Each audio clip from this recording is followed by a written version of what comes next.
A graça de Cristo esteja sobre todos nós, meus irmãos. Amém. Nós louvamos a Deus e agradecemos por esta oportunidade, mais uma vez, que Ele nos dá, de podermos aqui cultuar ao Senhor, nesse domingo frio, nesse domingo em que homenageamos as mães, mas nós temos a alegria de estarmos aqui e eu me alegro pela sua presença também aqui nesta noite, juntos nós podemos já termos cantado, orado, louvado ao Senhor e agora podermos refletir e nos alimentar na palavra do Senhor. Eu convido os irmãos então a abrir a palavra do Senhor na carta de 1 Pedro, capítulo 1. Eu irei ler do versículo 1 ao 12. 1 Pedro, capítulo 1, do versículo 1 ao 12, e esse texto será a base para a nossa reflexão nesta noite aqui.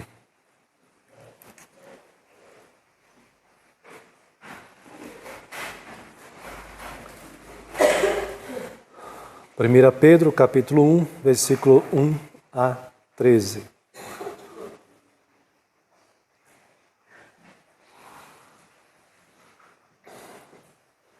Mesmo assentados, irmãos, acompanhem com reverência a palavra do Senhor, que nos diz assim: Pedro, apóstolo de Jesus Cristo, aos eleitos que são forasteiros da dispersão no Ponto, Galácia, Capadócia, Ásia e Bitínia, eleitos segundo a presciência de Deus Pai em santificação do Espírito, para a obediência e a aspersão do sangue de Cristo Jesus. Graça e paz vos sejam multiplicadas. Bendito o Deus e Pai de nosso Senhor Jesus Cristo, que, segundo a sua muita misericórdia, nos regenerou para uma viva esperança, mediante a ressurreição de Cristo Jesus, ou Jesus Cristo, dentre os mortos, para uma herança incorruptível, sem mácula, imarcessível, reservada nos céus para vós outros, que sois guiados pelo poder de Deus, mediante a fé, para a salvação preparada para revelar-se no último tempo. Nisso exultais, embora no presente, por breve tempo, se necessário, sejais contristados por várias provações, para que, uma vez confirmado o valor da vossa fé, muito mais preciosa do que o ouro perecível, mesmo apurado por fogo, redunde em louvor, glória e honra na revelação de Jesus Cristo, a quem, não havendo visto a mais, no qual, não vendo agora, mais crendo, exultais com alegria indizível e cheia de glória, obtendo o fim da vossa fé, a salvação da vossa alma. Eu falei que era até o 12, mas até o versículo 9 a nossa leitura e o texto para também o embasamento da nossa mensagem nesta noite aqui, meus irmãos. Que Deus tenha misericórdia e nos abençoe, não só com a leitura, mas também com a exposição da sua palavra. Amém.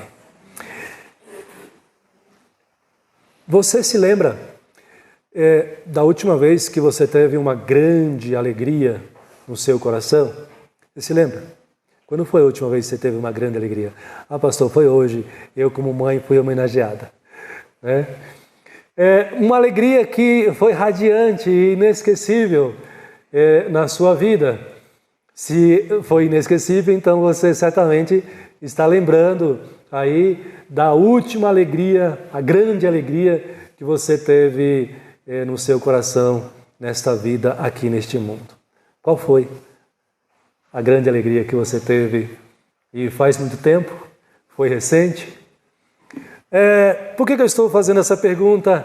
O texto que eu li com os irmãos aqui é um texto, queridos, que o apóstolo Pedro, que é o líder dos apóstolos, escreve para esses cristãos aqui nesses cinco lugares, nessas cinco cidades pequenas ali, mas que são cristãos que estão oprimidos, perseguidos, entristecidos, e a sua vida não está muito fácil, a vida deles não está muito fácil.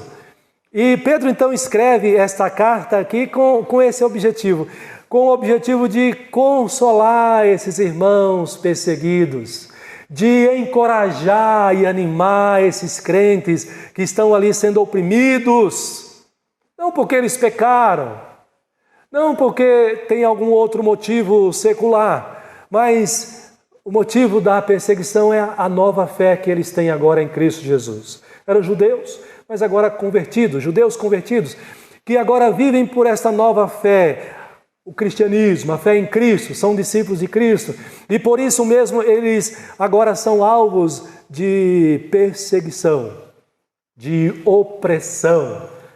E então Pedro resolve escrever essa carta para levar consolo e alegria ao coração desses irmãos que sofrem por causa da fé, que sofrem por causa de Cristo Jesus. Nós cantamos aqui um dos nossos cânticos, nós dizemos para o Senhor que a alegria do Senhor que a salvação do Senhor é a nossa alegria. A salvação do Senhor é motivo da nossa alegria, a tua graça que me basta. Nós cantamos aqui. Mas, meus irmãos, quando eu faço essa pergunta, imagino que nós busquemos em nossa mente os motivos de alegria, os grandes motivos de alegria, mas muitas vezes nós somos tendenciosos a buscar aqueles motivos que alegraram o nosso coração, motivos de alegria temporal, coisas desta vida que nos surpreenderam e que nos alegraram. Não tem nenhum problema. Mas essas coisas não podem trazer motivação, alegria, encorajamento, consolo, conforto, mais do que o que está sendo anunciado aqui. Mais do que a graça do Senhor. Mais do que aquilo que a palavra de Deus nos apresenta como aquilo que tem valor eterno. As coisas que vêm de Deus, do próprio Deus para nós. E eu quero entender, irmãos, e compartilhar com vocês que o apóstolo Pedro, ao escrever essa carta, ele também nos encoraja, ele também traz alegria ao nosso coração e nos chama para vivermos na prática dessa alegria, alegria pela graça de Deus, alegria pela não só a graça, mas todas as bênçãos que decorrem da salvação do Senhor. E eu quero destacar pelo menos 4 verdades que trazem consolo, que trazem encorajamento e que também devem alegrar o nosso coração com base nesse texto aqui.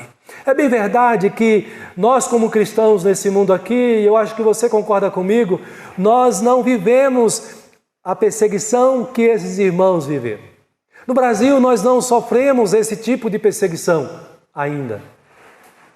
Nós vivemos a nossa fé de maneira muito livre, de maneira muito tranquila, mas diferentemente desses cristãos aqui.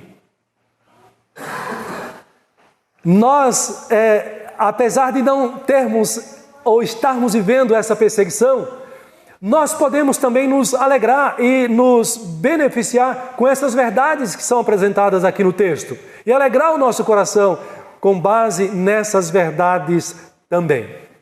E eu quero compartilhar com os irmãos a primeira verdade com base no texto que está aí nos versículos 1 e nos versículos 2. Qual é a primeira verdade, pastor, que nós temos aqui nesse texto? A primeira verdade é que Deus nos elegeu para a sua salvação. Deus te escolheu para salvar a tua vida. Veja que quando o apóstolo Pedro escreve esta carta aqui para os cristãos dessas regiões aqui, ele escreve se dirigindo a eles como os eleitos. Ele se apresenta, Pedro, apóstolo de Jesus Cristo, aos eleitos, que são forasteiros, que tiveram que fugir. E aí ele nomeia as cidades aqui, ou os vilarejos, né, cidades pequenas, da dispersão no Ponto, Galácia, Capadócia, Ásia e Bitínia. E ele reafirma essa doutrina, ele reafirma esse ensinamento no versículo 2, eleitos segundo a presciência de Deus. em santificação do Espírito e para a obediência e a aspersão no sangue de Cristo, de Jesus Cristo, graça e paz a vós outros. Irmãos, a doutrina da eleição, ela é ensinada em vários livros da Bíblia Sagrada. A doutrina da predestinação é a mesma coisa. Ela é ensinada desde o início, desde Gênesis. Quando Jesus é apresentado naquela palavra profética de Gênesis 3,15, ele vem para esmagar a cabeça da serpente, para salvar um povo que é dele, que é de Deus, que é completado esse ensinamento lá em Mateus capítulo 1, onde Jesus é apresentado ali para Maria, antes mesmo dele nascer, como sendo aquele que viria, o Salvador, para salvar o seu povo dos pecados deles. Então, a doutrina da eleição, a eleição de pecadores para a salvação, significa o quê? Justamente isso. Significa que Deus separou um povo ainda na eternidade, ainda antes de existirem, na mente de Deus, no projeto de Deus, no plano da salvação de Deus, para enviar o seu Filho para morrer na cruz, para salvar tão somente estes que Ele escolheu para salvar. Então, a doutrina da eleição ela é explícita nas Escrituras e mais, ela manifesta, ela apresenta para nós como sendo um ato exclusivo de Deus. É Deus quem quer salvar. É Deus quem pode salvar. Por isso que é tranquilo e tão objetivo Pedro, ao escrever para esses cristãos, ele tratar esses cristãos como eleitos segundo a presciência de Deus Pai. O que significa isso? Eleitos segundo a determinação de Deus, segundo o propósito de Deus, ele colocar em prática a decisão de salvar que ele tinha tomado antes mesmo da eternidade. Salvar pecadores como eu e como você. Salvar do quê? Essa pergunta é importante. Quando a gente fala da doutrina da eleição, da salvação de pecadores, nós precisamos lembrar do que nós somos salvos. Eu tenho falado isso aqui, eu falei recentemente sobre isso aqui também para os irmãos, lembrando aos irmãos, porque vocês sabem disso também. Salvar da morte eterna. Salvar do sofrimento eterno, gerado pelo pecado. Desde o início lá em Gênesis, quando Deus coloca a árvore do conhecimento do bem e do mal e determina que não comam da árvore, porque o resultado seria a morte. A desobediência gera morte. O pecado gera morte. É por isso que Paulo lá na frente, em Romanos, ele vai dizer: por um só homem entrou o pecado no mundo, e pelo pecado a morte, assim também a morte passou a todos os homens. Todos pecaram, logo todos morreram, todos estão mortos, todos estão destinados ao sofrimento eterno. Mas Deus salvou alguns para a glória eterna, para que fossem tirados do sofrimento eterno, do juízo de Deus, da condenação eterna para a vida eterna. Irmãos, nós não somos dignos da salvação.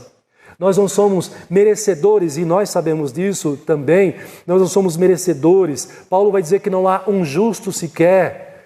O salmista também vai falar sobre isso. Deus olha do céu à terra e não vê um justo sequer. Todos se extraviaram, a uma se fizeram inúteis. Não há quem faça o bem, não há nenhum sequer que faça o bem que agrada ao Senhor. Portanto, veja como é importante isso, porque se você foi eleito por Deus para a salvação, para a vida eterna, e por isso você está aqui, por isso você anda com Deus, por isso você obedece a Deus, por isso você ora a Deus, por isso você ama a palavra de Deus, porque você é um eleito, é uma eleita de Deus, tirada do sofrimento eterno, da morte eterna para a vida eterna, tirada das trevas para a luz. Mas você não merecia. Mas eu não merecia. Mas nós não merecemos. Mas Deus quis. E Deus pode fazer isso. Porque só Ele pode salvar o pecador. E Ele salva a quem Ele quer. Por isso que Apocalipse vai dizer que ao nosso Deus pertence a salvação, ao nosso Deus que se assenta no trono, e ao Cordeiro pertence a salvação. É por isso que Paulo, quando escreve lá novamente a Timóteo, Ele vai dizer que ele vai dizer para nós, para a igreja: não te envergonhes, falando diretamente para Timóteo, não te envergonhes, porquanto do testemunho de nosso Senhor, nem do encarcerado, ele está preso, que sou eu. Pelo contrário, participa comigo dos sofrimentos a favor do Evangelho, segundo o poder de Deus, que nos salvou e nos chamou com santa vocação. Se você está aqui hoje, se você é uma pessoa que foi salva tão somente pela determinação de Deus, pela vontade de Deus, isto é motivo de grande conforto, de grande consolo e de grande alegria. Nós merecíamos a condenação, o juízo de Deus, e hoje você e eu temos paz com Deus. Nós não tememos a Deus no sentido de termos medo de nos aproximarmos de Deus por causa dos nossos pecados, porque Ele nos salvou, Ele nos elegeu para essa salvação e Ele enviou Jesus Cristo para morrer e pagar pelos nossos pecados de tal maneira que nós temos paz e segurança ao nos dirigir a Ele, orando, até chamando de Pai Nosso que estás nos céus. Deus nos tira de uma condição de inimigos que éramos para nos colocar numa condição de filhos de Deus. Desculpem. Filhos amados de Deus. Irmãos, isso é um privilégio, uma alegria, como o próprio Pedro vai dizer aqui na sua carta. Isso é um motivo de alegria, uma alegria indizível, uma alegria que você não consegue expressar ou manifestar, explicar. Você consegue manifestar, você não consegue explicar o que é essa alegria com palavras. Mas esse texto nos chama então a esse ensinamento, a nós dedicarmos a nossa reflexão e o nosso coração, em primeiro lugar, na salvação de Deus, sabendo que Ele nos elegeu. Porque muitas vezes nós somos atraídos e ficamos tão empolgados e tão emocionados e tão alegres com tantas coisas que são passageiras. Não é verdade? Mas nós não nos permitimos nos alegrar, não só no dia que você foi salvo, mas em todo o nosso viver, alegres e gratos a Deus pela salvação. Alegres, gratos a Deus, animados e encorajados a viver esse Evangelho, a obedecer esse Evangelho e a pregar esse Evangelho, porque Deus nos colocou numa condição de privilegiados. Deus nos fez assentar nos lugares celestiais com seu Filho Jesus Cristo. Ele nos tirou do lamaçal do pecado e nos colocou agora limpos, purificados, juntamente com o seu Filho Jesus Cristo. Então essa é a primeira grande verdade que traz consolo, mas não só consolo e conforto, mas também deve trazer alegria, grande alegria ao nosso coração. Mas há uma segunda verdade, irmãos, que eu quero compartilhar ainda com você nesta noite. Em segundo lugar, Deus nos deu uma nova esperança. Uma esperança totalmente nova. Qual é a esperança do descrente? Qual é a grande esperança do descrente? Qual é a grande esperança daquele que não tem a fé em Jesus Cristo, do não convertido? Quem sabe, talvez, a grande esperança para estes seja um grande prêmio em dinheiro. Quem sabe sonhando em receber uma grande herança um dia. Percebe, irmãos, que geralmente o motivo de grande alegria, o motivo que vai entusiasmar e animar o coração das pessoas que não creem em Jesus e na sua palavra, são as coisas terrenas, são as coisas materiais. A esperança não passa desta vida, deste mundo aqui.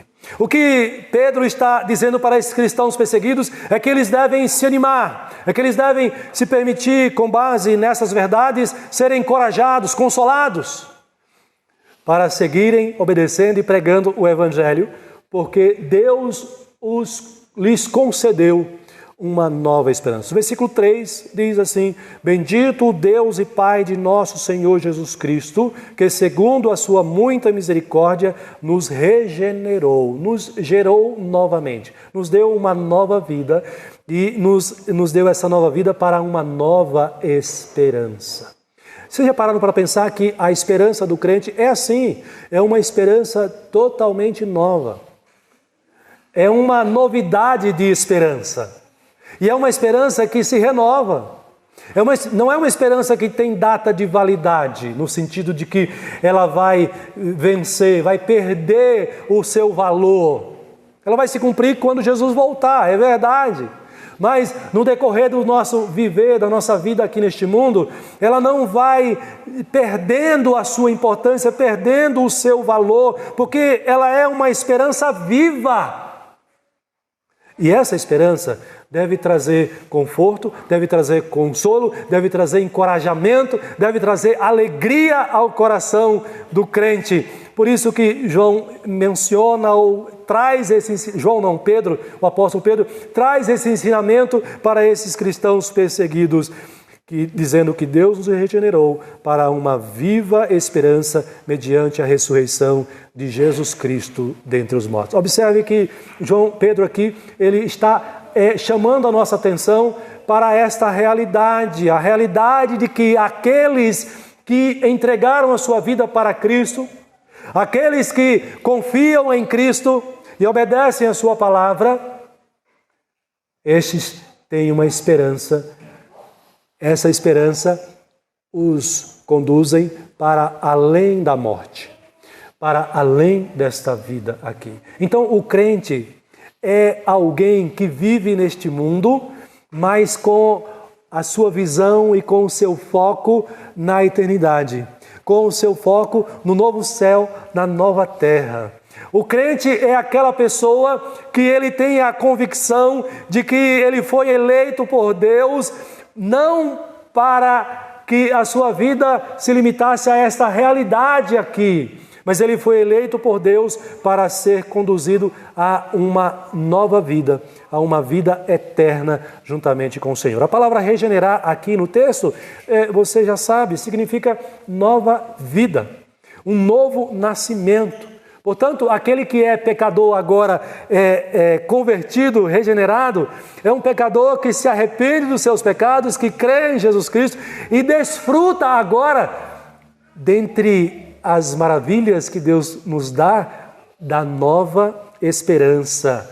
Ele não se desespera mais com a morte. Ele não vai poder mudar a realidade da morte. Um dia todos nós vamos morrer, mas agora, percebe, o crente, ele agora lida diferente com a realidade da morte. Ele enfrenta a morte, ele é capacitado pela palavra de Deus e pelo Espírito de Deus a enfrentar e lidar com a morte em paz, com confiança, sabendo que a morte não é o fim, que a morte não é motivo para o seu desespero. Essa nova esperança no nosso coração deve trazer consolo, grande consolo para os eleitos de Deus, porque não precisam mais ter pavor da morte. Ele morre em paz, ele morre em Cristo. E não apenas com respeito à morte, mas ele vive a sua vida aqui e quando lida com as dificuldades e quando também tiver que lidar com as perseguições por causa da sua fé, ele traz à sua mente, ao seu coração, este ensinamento. Há uma promessa, há uma esperança. Deus me deu a viva esperança. Por isso que o apóstolo Paulo, ele no seu ministério, nas suas lutas, ele vai dizer lá em Filipenses 1:21, portanto, para mim, o viver é quem? Cristo. E o morrer é lucro, percebe? Não há uma diferença, não há um rompimento, não há ruptura. Com Cristo, se você vive, tudo bem. Com Cristo, se você morre, tudo bem. Aleluia! Por quê? Porque você tem a viva esperança. Então, nesse sentido, irmãos, a morte ela não é o fim da vida para o crente. mas ela é o fim para outros aspectos. Para o que tem a viva esperança, a morte é o fim do pecado. A morte é o fim da luta contra o pecado. A morte é o fim da perseguição neste mundo aqui. A morte é o fim dessas lutas e sofrimentos e o início, a passagem para o início de uma vida abundante, perfeita e gloriosa com o Senhor.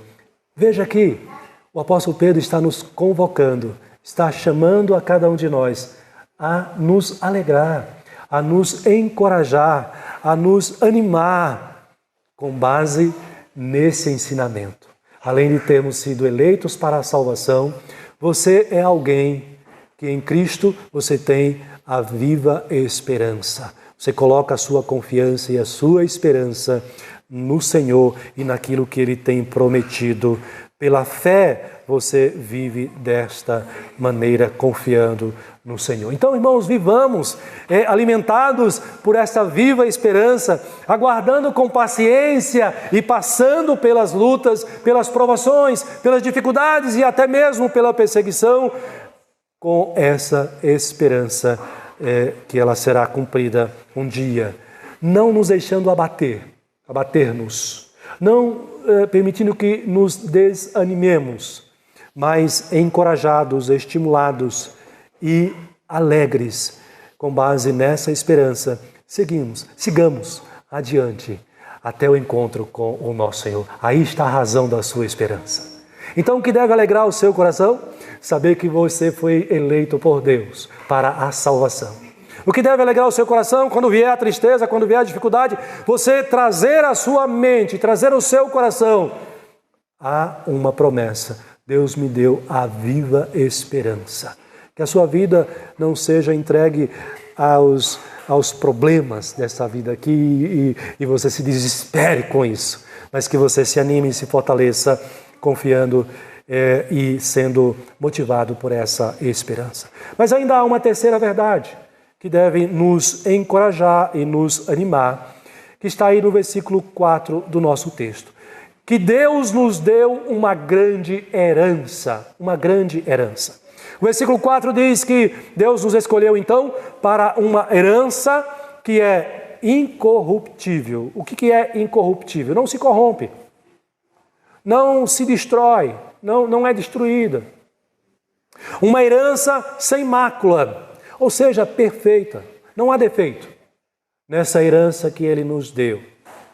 Uma herança que é inacessível, você não consegue mensurar aqui a importância, o valor. E essa herança está reservada nos céus para vós outros. Olha o que a palavra de Deus está dizendo para nós. Há essa esperança, e essa esperança já está reservada para você.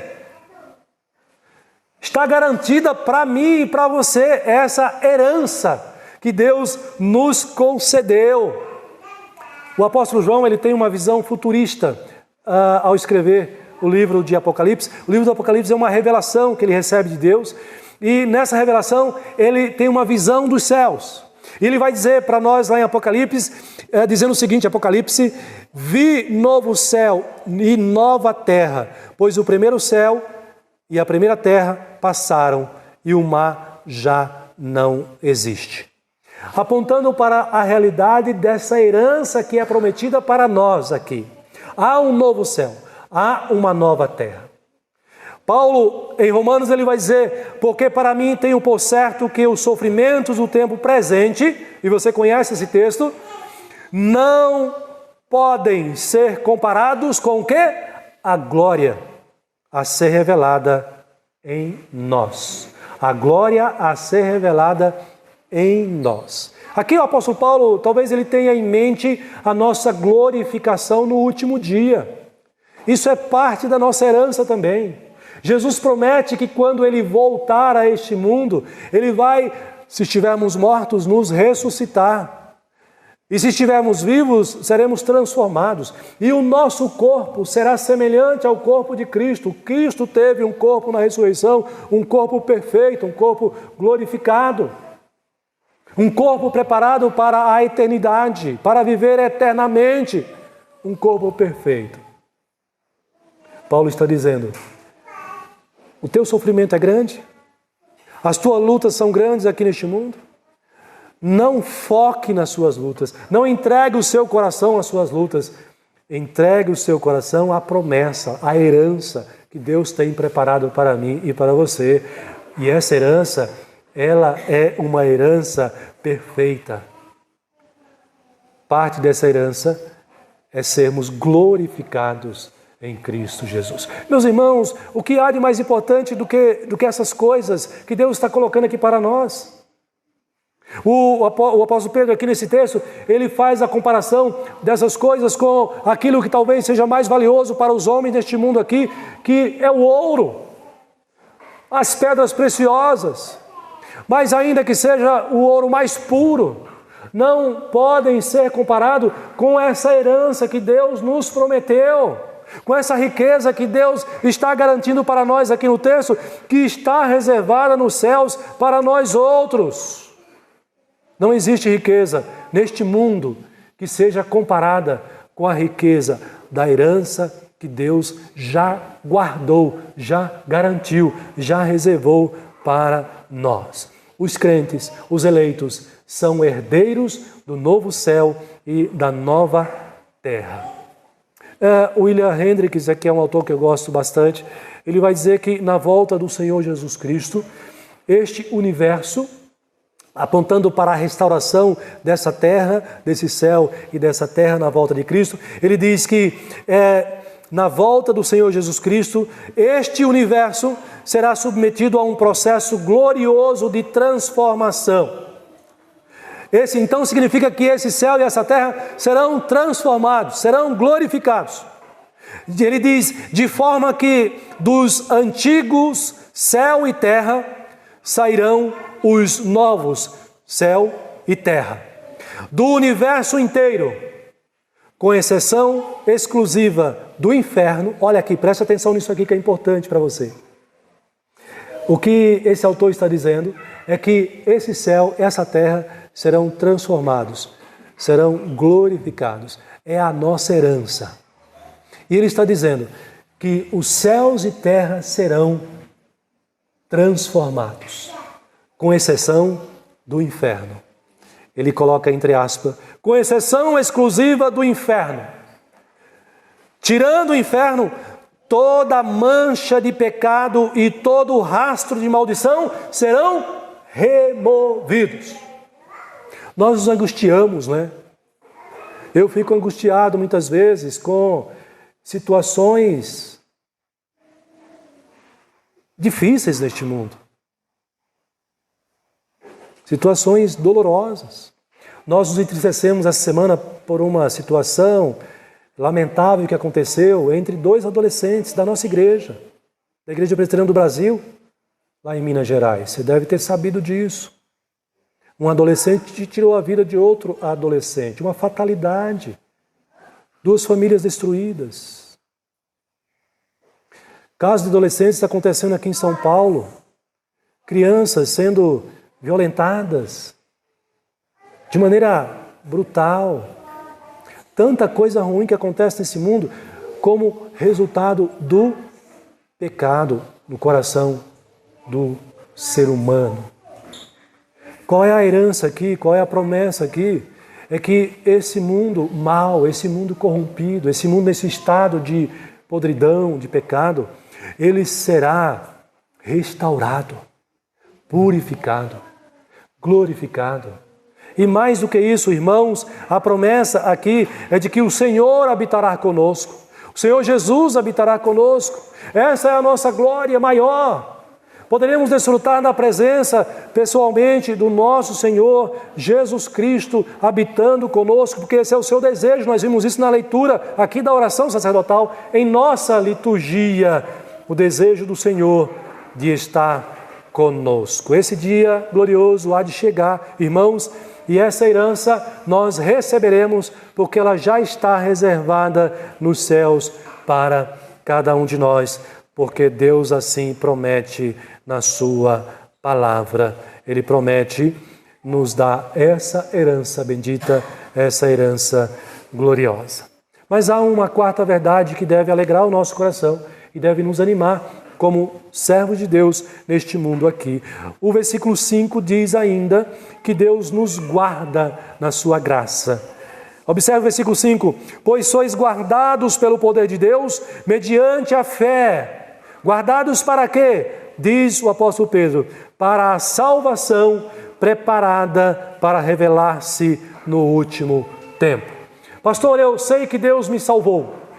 Eu creio na salvação de Deus, eu creio que eu sou o eleito do Senhor, eu desfruto da salvação, eu desfruto dessa fé, eu tenho essa confiança no Senhor, mas eu tenho medo de perder a salvação. Porque eu posso pecar e eu peco, mas talvez o meu pecado seja um pecado tão horrendo que Deus me expulse da sua presença e me seja tirada a sua salvação. Irmãos, aqui a promessa é que Deus nos guarda para esta salvação. Significa que aqueles que Deus elegeu, que Deus escolheu, estão sendo aqui neste mundo, no tempo real, no tempo presente, guardados pelo poder de Deus para a salvação. Essa palavra guardar aqui era uma palavra que era usada num contexto militar, a ideia de segurança, de autoridade policial, né? No exército romano, nos soldados romanos. Então essa palavra traz no contexto militar uma garantia importante, mas num contexto bíblico, uma garantia muito maior. Uma garantia em que não pode falhar. É por isso que o próprio Paulo vai dizer, e a paz de Deus, que excede todo o entendimento, nesse mesmo sentido, diz, guardará o vosso coração e a vossa mente, ou seja, protege. Então, se Deus salvou a sua vida, ninguém pode tirar essa salvação de você. Se Deus te escolheu e te chamou para Ele, ninguém pode te tirar da presença do Senhor. Quem poderá nos separar da presença ou do amor de Deus? Quem nos separará do amor de Deus? Já é a grande pergunta do apóstolo Paulo nesse sentido. Mas o próprio Jesus vai dizer isso para nos alegrar o nosso coração e nos confortar. Veja a palavra de Jesus a esse respeito, de que Ele nos guarda, de que Ele nos protege. E por mais que ainda você queira se desviar da presença do Senhor, isso não vai acontecer. Olha o que diz o próprio Jesus em João 6. Ele vai dizer, o que vem a mim de modo nenhum, o lançarei fora. Você pertence a Deus, você foi salvo por Deus, você está sendo guardado pelo poder de Deus para essa salvação. Por isso que Paulo diz lá em Romanos 8, quem nos separará do amor de Cristo? Ele coloca todas as possibilidades absurdas para mostrar que nada nem ninguém poderá nos separar do amor de Cristo, porque Ele quis nos salvar, Ele nos amou intensamente e eternamente, e Ele nos guarda para esta salvação. Ninguém, nem a aprovação. Agora, se coloque no lugar, irmãos, desses cristãos que estavam sendo perseguidos. Hoje pela manhã, mostrei aqui para os irmãos, no site que nós apresentamos aqui, um site missionário, alguns números, algumas estatísticas. Cristãos perseguidos, famílias sendo separadas, cristãos sendo encarcerados e mofando na cadeia sem julgamento justo. Cristãos sendo mortos por causa da sua fé. Nem mesmo a pior das perseguições poderá arrancar o eleito dos braços de Cristo Jesus, o nosso Senhor, o nosso Salvador. É por isso que ele nos diz aqui nesse texto, e João garante isso, irmãos, que a sua vida, que a nossa vida está sendo guardada no poder de Deus, pelo Espírito Santo, para a salvação. É por isso que João, irmãos, mais adiante no versículo 6, ele vai concluir, dizendo para mim e para você, depois que ele apresenta essas verdades, ele vai dizer para nós, nisso exultais. Então, irmãos, o que Pedro está dizendo aqui, que a nossa grande alegria não deve ser as riquezas deste mundo, não deve ser um grande amor, não deve ser nem mesmo o grande amor pelos nossos filhos, mas a grande alegria em nossos corações deve ser nessas verdades que aqui são apresentadas. Ele diz, nisso exultais, embora você sofra neste mundo, embora você seja perseguido neste mundo, embora você seja contristado por várias provações, ele diz, isso não é motivo, isso não é razão para você não se alegrar no ensinamento da palavra de Deus, para você não se alegrar na certeza da sua salvação, ao saber que você é um eleito de Deus, para você não se alegrar e não ser encorajado por esta esperança, esta viva esperança que Deus te concedeu. Não há motivo para você não se alegrar e não se encorajar, olhando para essas promessas, a herança que Deus tem reservada para mim e para você. Em último lugar, irmãos, não há provação suficiente, nem tristeza e nem infortúnio tão grande que possa nos separar dessa salvação, ou mesmo dos braços do Pai em Cristo Jesus. Irmãos, aqui são verdades profundas e verdades realmente que devem encher o nosso coração de alegria. Qual é então o desafio aqui para os cristãos e qual é aqui então o desafio para nós também? Você não irá saber do que é essa alegria, você não irá desfrutar desse consolo, você não irá desfrutar desse conforto que trazem essas verdades se você não gastar tempo refletindo no que significa cada uma dessas verdades. É preciso trazer essas verdades para a sua mente e para o seu coração, entendendo o que elas significam para você, a ponto de você poder desfrutar com grande alegria e com grande ânimo dessas verdades, desses ensinamentos em sua vida e em seu coração. Que o Espírito Santo esteja abrindo o nosso entendimento, que o Espírito Santo esteja dando essa disposição ao nosso coração para que nós possamos buscar, nos alegrar, nos renovar, nos animar com essas verdades, essas 4 verdades que são apresentadas aqui no texto, motivo pelo qual o apóstolo Pedro diz: nisto exultais. Exultemos, louvemos e agradeçamos a Deus, porque Ele quis assim abençoar as nossas vidas, abençoar o seu povo neste mundo. Amém.